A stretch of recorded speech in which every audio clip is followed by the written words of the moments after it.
Canada is way out of line in excluding people from the protection of the convention that we signed in 1969. We signed the UN Convention for the Protection of Refugees and the protocol, and it does allow for exclusion. So a person who's a war criminal can be excluded from the protection, even if they be in danger in their home country. But Canada is just way out of line as far as the exclusions have gone, and that has been recognized recently by the Supreme Court, but unfortunately not in time for Oscar's case.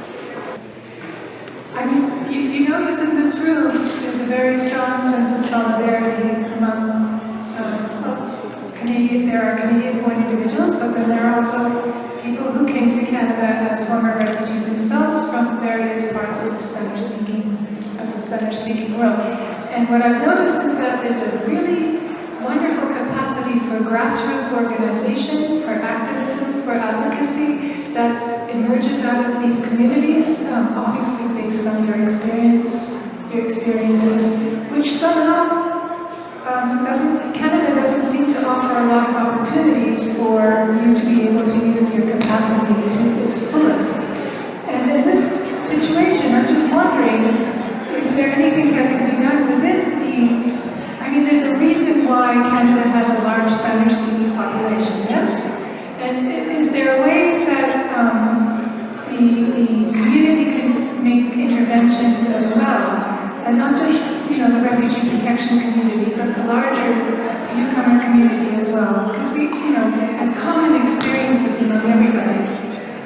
And so my question to the audience is, what do you think can be done within the disparate, I'm not saying it's a homogeneous community, but there are commonalities of experience that are very important, and such tremendous capacity around political organization and capacity.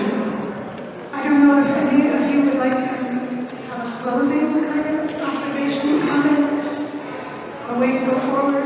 The only thing I can say is that in my almost 30 years, I think, working with refugees, is that refugees who have come to Canada that I have represented from all over the world, starting with Chile and El Salvador and Guatemala and Argentina, and going on to Sri Lanka and Somalia and many other parts of the world, have brought with them so much knowledge, so much courage, so much strength, that Canadians who are not refugees have just gained so much from the population of refugees who have come to Canada.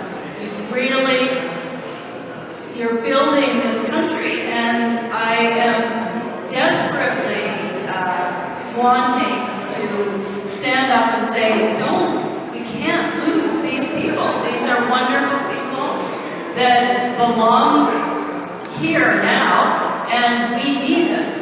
So I hope that we can somehow get that across to our friends and our relatives who we have to convince that this is a terrible thing and a terrible loss to Canada if we don't stand up for people like Oscar Vigil.